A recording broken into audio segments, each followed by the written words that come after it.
వాగ్దేవతలు అంటే ఎవరు? మీలో చాలామందికి తెలిసుండొచ్చు. కొంతమంది వాగ్దేవతలంటే సరస్వతి లేదా గాయత్రి, ఇంకా మనకు తెలియంది ఏదో ఉండుండొచ్చు అని అనుకోవచ్చు. కానీ అది కాదండి. లలిత సహస్రనామాన్ని దేవి ఆదేశానుసారం వసిన్యాది వాగ్దేవతలు పఠించారు అని ఆ సహస్రనామం యొక్క చరిత్ర మనకు చెబుతోంది. తెలుగు భాషలో వాగ్దేవతల యొక్క వర్ణమాల, దాని అంతర్నిర్మాణం ఏ విధంగా ఉంటుందో పరిశీలిద్దాం. ఆ నుంచి అహా వరకు ఉండే 16 అక్షరాల విభాగాన్ని చంద్రఖండం అంటారు. ఈ చంద్రఖండంలోని అచ్చుల 16 వర్ణాలకు అధిదేవత వసిని, అంటే వశపరుచుకునే శక్తి గలది అని అర్థం. తర్వాత కా నుంచి భా వరకు ఉన్న 24 అక్షరాల విభాగాన్ని సౌరఖండం అంటారు. మా నుంచి క్షా వరకు ఉన్న 10 వర్ణాల విభాగాన్ని అగ్నిఖండం అంటారు. ఈ బీజ శబ్దాలన్నీ కూడా జన్యు నిర్మాణాన్ని, క్రోమోజోములను ప్రభావితం చేయగలుగుతాయి. సౌరఖండంలోని కా నుంచి ఇన్యా వరకు గల 5 అక్షరాల అధిదేవత కామేశ్వరి, అంటే కోర్కెలను మేలుకొలిపేది అని అర్థం. ఇక చా నుంచి ఇణీ వరకు గల 5 వర్ణాలకు అధిదేవత మోదిని, అంటే మోదాన్ని, సంతోషాన్ని వ్యక్తం చేసేది. టా నుంచి నా వరకు గల 5 అక్షరాల అధిదేవతా శక్తి విమల, అంటే మలినాలను తొలగించే దేవత.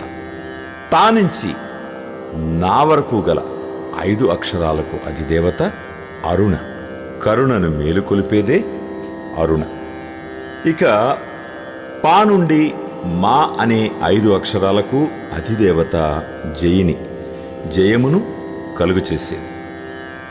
అలాగనే అగ్నిఖండంలోని యా రా లా వా అనే అక్షరాలకు అధిదేవత సర్వేశ్వరి, శాసించే శక్తి గలది సర్వేశ్వరి.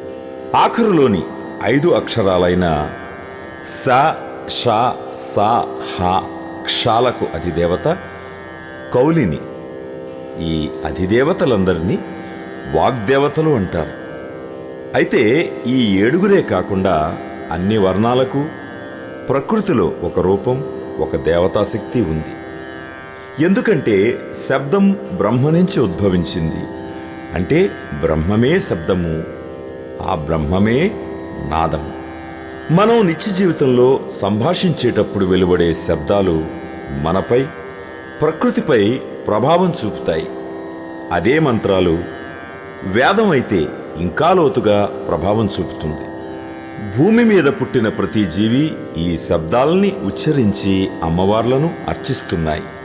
కాబట్టి మనం స్తోత్రం చదువుతున్నా, వేదమంత్రాలు, సూక్తాలు వింటున్నా మనం ఈ విషయం స్ఫురణలో ఉంచుకుంటే అద్భుతాలను చూడవచ్చు. మనం చదివే స్తోత్రం ఎక్కడో ఉన్న దేవుడిని లేదా దేవతను ఉద్దేశించి కాదు. మనం చదివే స్తోత్రమే ఆ దేవత, మనం చేసే శబ్దమే ఆ దేవత. మన అంతశ్చేతనలో ఉండి పలికిస్తున్న శక్తియే మన ఉపాస్య దేవత. ఆ శబ్దం వలన పుట్టిన నాదం దేవత. ఎంత అద్భుతం! ఇది సనాతన ధర్మం. ఇది మనకు మాత్రమే పరిమితమైన అపూర్వ సిద్ధాంతం. ఓం శ్రీమాత్రే నమః. సర్వం శ్రీకృష్ణార్పణమస్తు. లోకా సమస్తా సుఖినో భవంతు.